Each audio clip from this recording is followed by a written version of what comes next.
Welcome to the Strokecast. A Generation X stroke survivor explores rehab, recovery, the frontiers of neuroscience, and how to peel a banana with one hand. Hello, I'm Bill Monroe, and welcome to episode 14 of Strokecast. This week's episode, meet Ann Dailey. I first heard about Ann Dailey's story from the website for A Teachable Moment. A Teachable Moment is a film that shares the inspiring stories of 4 stroke survivors. I first heard about this film from an article over at strokesmart.org.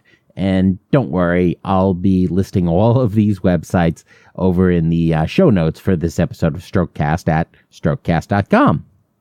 A Teachable Moment is a feature-length documentary dedicated to describing the science behind the disease of stroke, offering lifestyle choices to lower risk, and empowering viewers with the knowledge that strokes are preventable, treatable, and beatable. It premiered in Washington, D.C. on May 17th, 2018. The film was available to individuals and groups who want to host private screenings and make a difference in local communities. If you might be interested in hosting such a screening for your support group, hospital team, HR department, or similar organization, you can request a screener and additional materials. But back to Ann. Ann Dailey is a legal powerhouse. She's a loving wife, a dedicated mother, and a runner. She's an attorney with Troutman Sanders, an international law firm with more than 600 attorneys around the world. Ann works in the highly specialized field of energy regulations. She was just 39 when she had her stroke. I really like the way Ann tells her story. She's straightforward and has a nice dry sense of humor about it. 2 things that really stand out for me in her story are how important acting quickly is to recovery and how she developed very specific and personal goals for her therapy. I chatted with Ann over Skype earlier this week, and she joined me from her Washington, D.C. office. So now, let's hear from Ann. Welcome, Ann. Thanks for joining me on Strokecast this week. Thank you so much for having me. You know, I first encountered your story through an email newsletter from the Stroke Smart organization talking about a teachable moment, which we'll talk about in just a few moments. But first, could you share with our listeners, your stroke story, sort of what happened on that day? Sure. So it was January of 2014, and I should sort of give a little bit of background here. First of all, I live in the Washington, D.C. area. I'm a working mom. I'm a partner at a law firm. I'm married. My husband and I have an 8.5-year-old daughter. And so, So what you're saying is you always had tons of free time. Right. But no more stress than your typical DC area adult has, frankly. Sure. And I like to think that I can be at times a fairly laid back person. And I should say at this point in January of 2014, I was 39 and a half, which means that 6 months earlier, I had realized I had a year before I turned 40 and I needed to get my stuff together. I was paying more attention to my health. I'd had some high blood pressure from when I was pregnant that had never fully corrected itself. So I was taking medication for that. I was working out more. I'd gotten back into running 5Ks. I was eating more healthfully. So when I hit January of 2014, notwithstanding the usual stresses, I should also say we were also getting ready to sell the house we were living in then and buy a new house. But notwithstanding those regular stresses, from a health perspective, I was in pretty good shape. I was doing the things that I needed to do to get my house in order, if you will, as I got ready to turn 40. Sure. And so this particular Sunday, I went into the office and I was just trying to get some stuff done before. My plan had been spend some hours working, and my office is actually very close to where the National Mall is. Mm-hmm. So I had planned to go to the mall and go for a run after I got my work done, come back to my office, shower, change, and then meet up with my family for dinner. And that plan did not come to fruition. I've actually, and sadly, these records are no longer available, but at one time I looked up my cell phone records to get the exact timeline of what happened. And at around between 11:30 and 12, I noticed that I was hearing the word shift in the back of my head. And all of a sudden I'm like, well, first of all, why do I keep hearing that word? And second of all, why is the action that I'm trying to do on my computer, why is that not working? And it was because my left hand was, while my brain was commanding it to hit the shift key, it was not hitting the shift key. And I said, gosh, that seems strange. And for a few minutes, I went on to Google, as one does, and I looked up stroke symptoms. I think I was trying to find out whether you could mistake really bad allergies for stroke symptoms or the flu for stroke symptoms. Could there be some coincidence between what I was going through and something else that was more benign? It didn't take me too long to figure that out. I took a moment to stand up to see if my left leg was working. It wasn't, and so I met my carpet quite quickly. But I knew what was happening, and I was able to reach my cell phone, dial 911, dial my husband, dial my parents, get as many messages out as I could as to what was going on. And within, 10, 12 minutes, I think, the emergency, the ambulance came and got me in my office. It's on a Sunday, particularly now with telecommuting, people don't come in on Sundays. I still do from time to time because then I can actually get things accomplished that I can't do at home. Sure. So the emergency personnel came and got me. They took me to George Washington University Hospital, which is just about a mile and a half away, and where they concurred with my self-diagnosis of stroke, and they gave me a dose of a medication called TPA. I couldn't even try to tell you what TPA stands for, but what it meant to me was that it is a clot busting drug. And it went through the clot that was blocking my brain.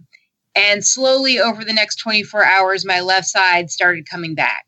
It would kind of come in and out, every few hours, and then it consistently came back.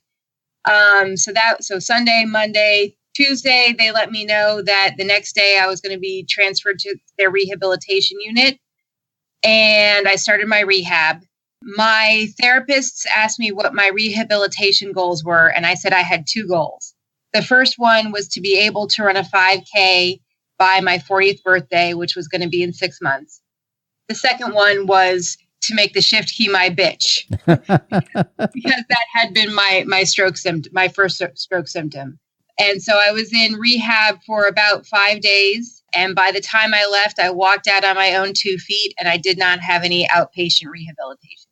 Oh, that's fantastic. Yeah. So that was about 4.5 years ago. And knock on wood, I have not had any reoccurrence of a stroke or stroke symptoms since then. So I'm really thankful that I have remained healthy in that time. You touch on a few things there that are really interesting and I think become really important. How you mentioned you were already getting your house in order when this happened. That's sort of similar to where I had been, where ultimately they attributed my stroke to hypertension, which had actually been controlled for 6 to 8 months before the stroke. Right. But that long-term damage can be done. And so even if you're doing the right things, it's still so important to pay attention to these symptoms when they pop up. Exactly. Yep. I was going to say, and the idea that time is so essential in that you were able to make that call, get the folks to your office. That 12-minute response time is fantastic to actually get you in because of that limited window for TPA. Right. Yeah. I was just I shouldn't say for some reason, I have a family history of stroke and heart disease. So my grandmother had a stroke when she was in her 80s. My sister had a stroke after she had her daughter. So that was another thing, was like in the back of my head, the idea that I would have a stroke was not completely foreign to me. It was surprising that it happened when it happened, but it was not something that I hadn't contemplated ever happening to me. My grandfather had heart disease. There are other members of my family that have had heart attacks and have heart disease. So when you sort of step back and you look at all of the vector points, they were all pointing right at me, saying something's going to happen here. So I was not consciously, I would not say that I was aware of the FAST acronym for stroke symptoms. And the last one being time being of the essence when you think you're having a stroke, especially if you're going to be treated with TPA. But I knew I needed to get treatment quickly. Absolutely. Did you meet both of those therapy goals? I certainly did. Yes, actually, I have to say I was really lucky. I think being in such good shape before I had the stroke meant that my rehabilitation was relatively short. As I said before, I didn't have any outpatient rehab. But on top of that, I ran an 8K in Washington about 6 weeks after I got out of the hospital. And I've been running ever since then. I actually completed the New York half marathon this past March. Wow. That's fantastic. So, following the strokes, do you have, lingering effects of the stroke now that you work with? They are not, to the outward eye, they are not that noticeable or noticeable at all. There will be times when one thing that I have noticed is that I have dry mouth, which is sort of a strange symptom to have, but I do. And it did not exist prior to the stroke. Whether it's causation or correlation, I don't know. But I have to drink a ton of water and stay hydrated, or else over time, my tongue starts to get stuck in my mouth. Mm-hmm. And I sound weird. I also, if I get really super tired, my face will start to feel weird. Again, not anything that anyone else but me will notice, but it is there. Particularly right after the stroke, and it has been improving over time, I still have it occasionally, is the notion of I can't find a word. Like there's this thing that I want to talk to you about, and I know that there's a word for it, but I can't think what it is. And sometimes my brain will have to talk around it. Like I'll have to, either I can see the word in the distance, and by the time I get there, my brain snatches it from wherever it was living, or I have to come up with other ways to talk about what it is. And I'm an energy regulatory attorney, so there will be some times when there are concepts that I need to talk about, and I sort of have to, if I can't find the specific phrase for it, I have to get really creative and talk about what it is that I'm talking about, and then the word comes back. I'd have to say the most significant symptom that I have is still some stiffness in my left arm, such that I can hit the shift key and it is my bitch, but it's getting to, with my left hand, it's more of a hunt and peck than it used to be. I used to have more dexterity over there. Sure. It's, it's no longer using necessarily the natural connections that were originally there. It's had to develop the new ones. What I think is really interesting about that is that a lot of the things you talk about there, having to make sure you stay hydrated and get the appropriate amount of rest. When we talk about dealing with those things as part of stroke recovery, those are also just sort of generally really good ideas that people should do regardless of stroke, and that most folks don't even do, not getting enough water and not getting enough rest. Yeah. Yeah, rest has become a really important part of my daily routine. The other thing that I think is really interesting when you talk about having to get creative with words, especially in a highly technical space like you're in, I wonder, do you find that helps you develop other skills of communicating about what you do with lay people by having to rethink some of these things and not necessarily being able to grab the jargon? I think it is helpful. Sometimes I'm having to explain, there are concepts that I am living with and that my clients live with every day, and we have shorthand for them.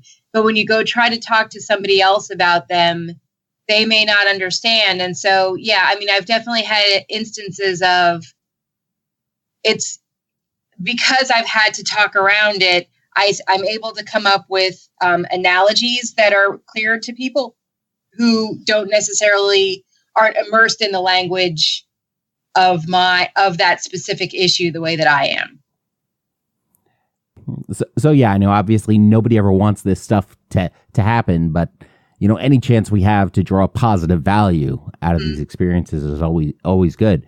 So with being back at work and working in a role like yours, how did your employer take it when you had the stroke happen, or how did your organization handle it?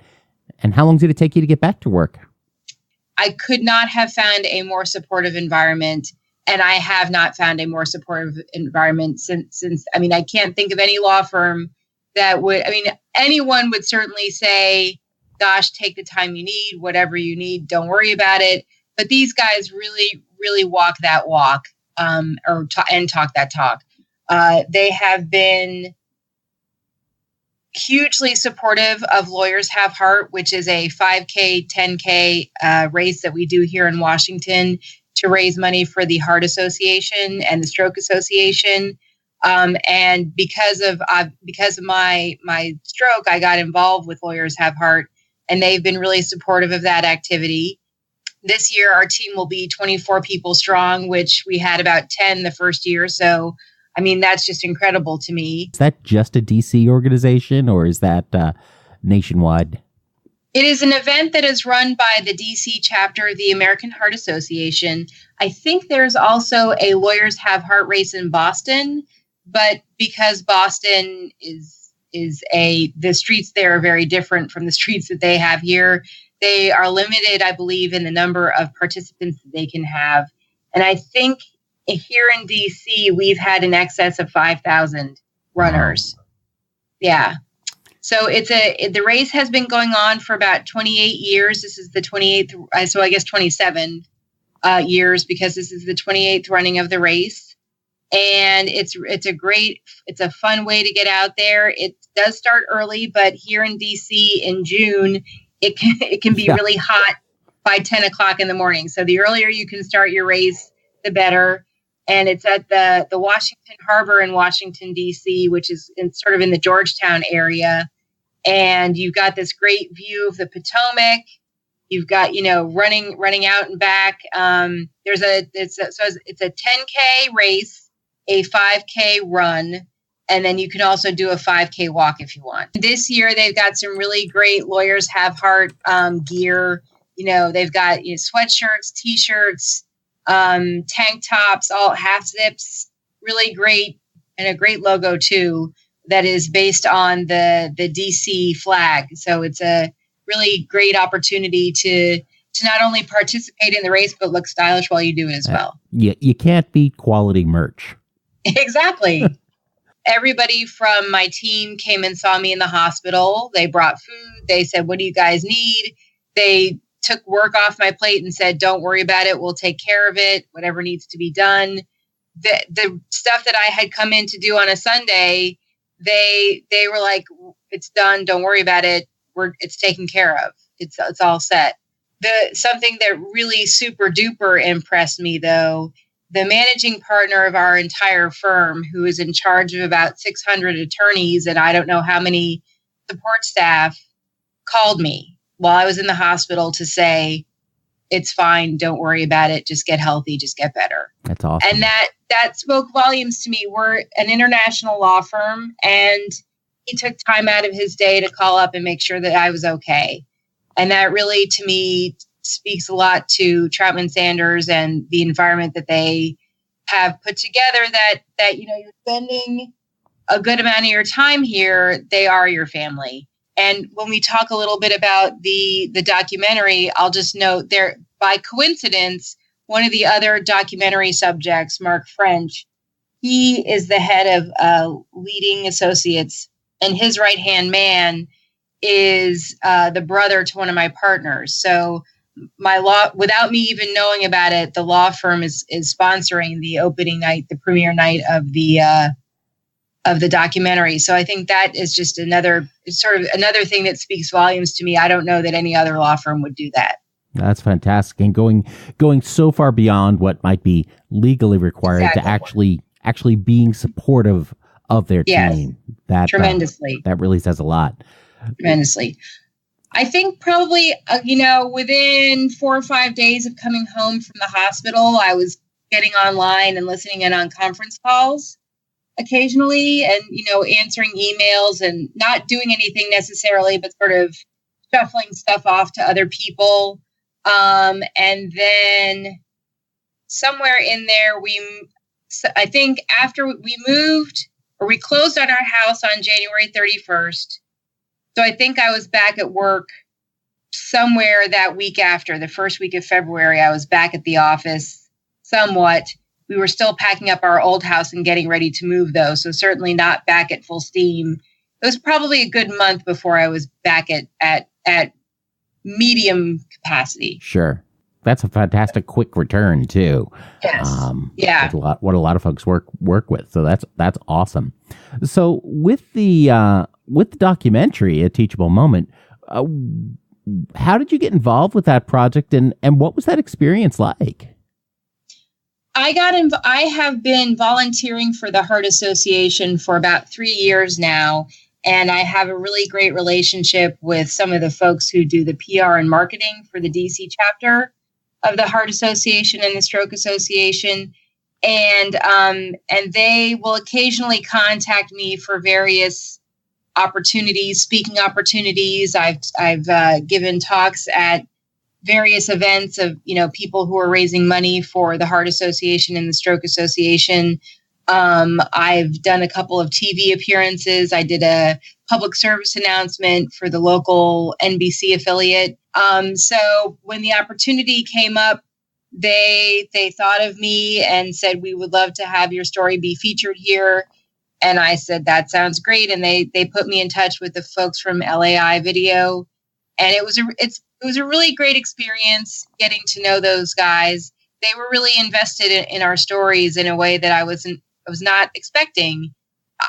Obviously, or not obviously, I've never been involved in a documentary before, but while they did maintain, their professional distance, they were interested in us as people too, and recognized the experiences that we had gone through were profound and had changed us in significant ways. So they were a great team to work with. We did a day of filming at my house.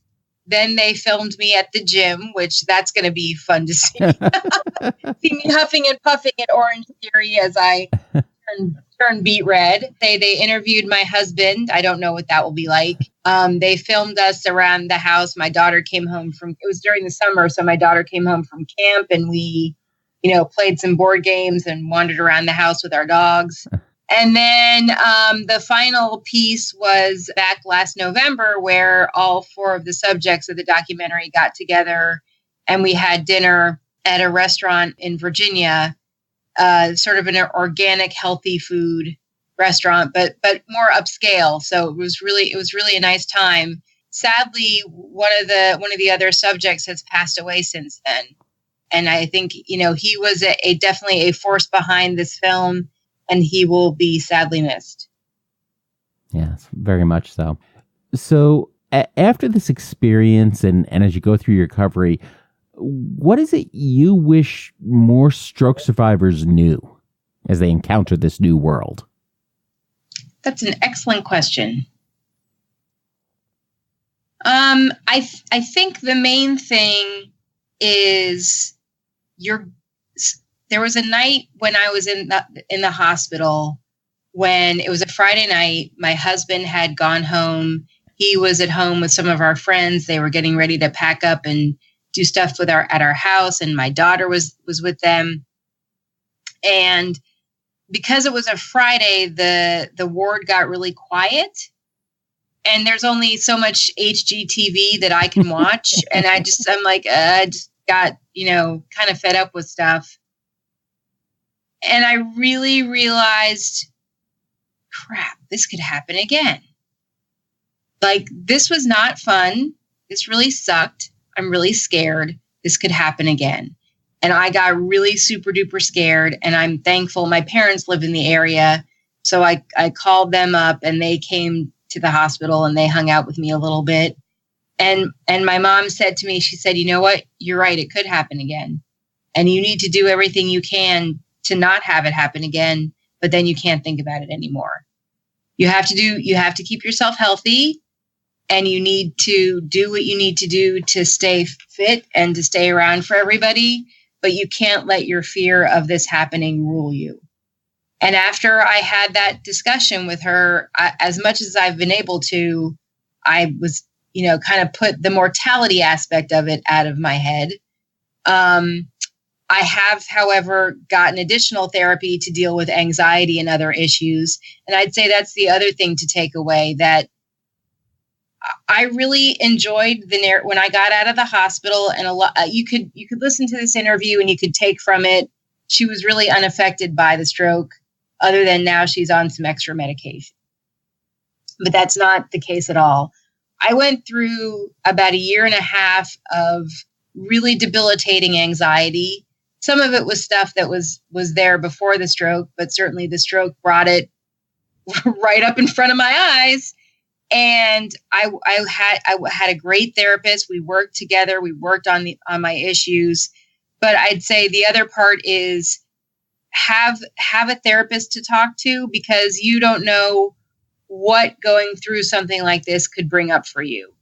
There could be anxiety, there could be depression. These are common responses to having a life-changing event like this, and an event like this that brings your fallibility and the fact that you are human and you may not be around here forever. It brings it right up in front of you.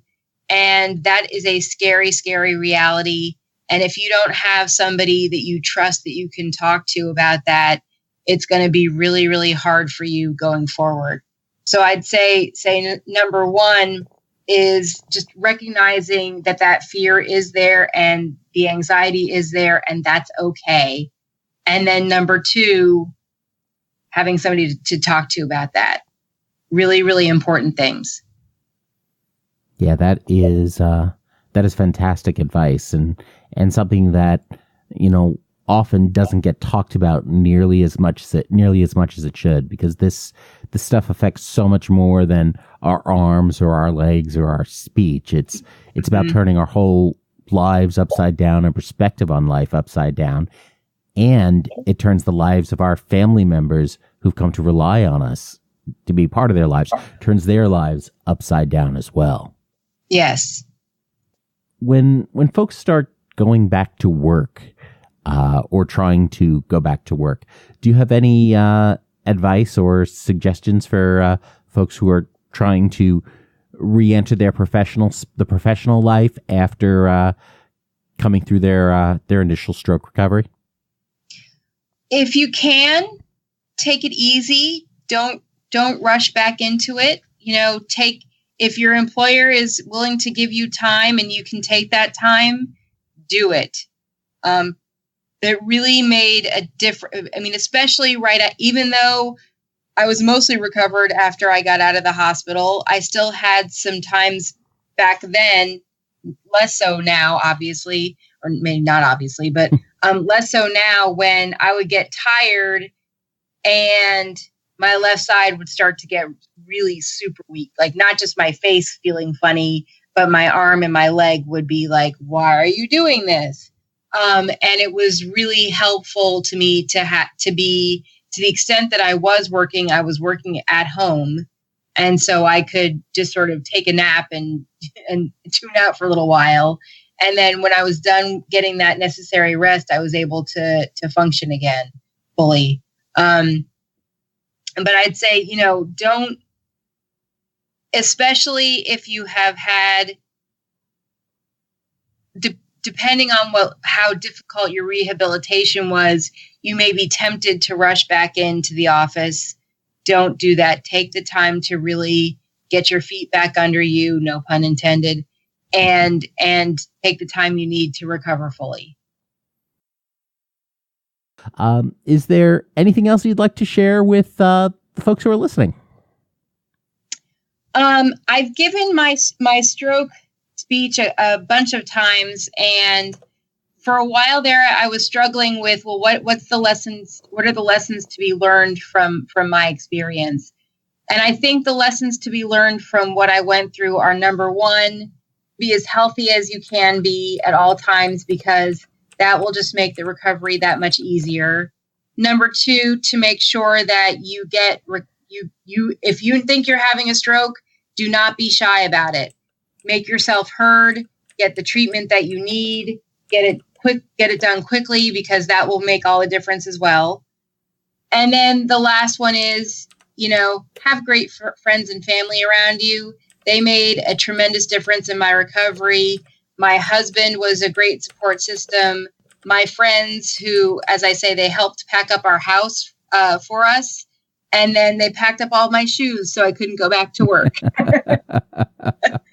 So, I mean, that obviously that last one, you can't control that, but just, surround yourself as much as possible with a great support system. And that will also make your recovery that much easier. Awesome, because life is too short for toxic people. Exactly. Well, Anne, thank you for joining us this week. This has been fantastic. Thank you so much. I've really enjoyed this. Wasn't Anne great? You can follow her on Twitter over at AKMITC. Or, again, just go to strokecast.com to find more links from this week's episode in the show notes. And that brings us to our hack of the week, a spray bottle full of alcohol. No, it's sadly not for celebrating a recovery milestone. My AFO is a custom-fit hard plastic thing for my ankle, and I'm supposed to clean it with rubbing alcohol every time I use it so it doesn't get too funky. The same principle applies to my hand splint and other non-cloth therapy gear. The problem is, applying rubbing alcohol to something has always been at least somewhat questionable when I had 2 fully functional hands, and now I'm just about guaranteed to spill the bottle when I try and put the napkin over it, tip it over to get just enough rubbing alcohol on it, but not empty the bottle, and try to balance it before the whole thing ends up sideways on the carpet. My girlfriend actually solved this problem for me by getting a spray bottle on Amazon and filling that with rubbing alcohol. I was a little dubious at first because I was fairly certain the alcohol would evaporate from the bottle, but turns out it doesn't. Now I just spritz the gear to clean and wipe it down. It's really easy. Of course, if you do this, make sure you do label that bottle so no one tries to, water the plants or water a friend with it. So that's it for this week. Be sure to check out the Teachable Moment website. Head over to strokecast.com for the show notes and find the link there. What are your thoughts on Anne's story? What jumps out at you? Go ahead and let us know in the comments for episode 14 at strokecast.com. Have you tried our Alexa skill yet? If not, and you have an Amazon Echo, go up to your Amazon Echo or somebody else's Amazon Echo and say, Alexa, enable Strokecast. And, as always, don't get best, get better. Thanks a lot. I'm Bill Monroe, and I'll talk to you next week.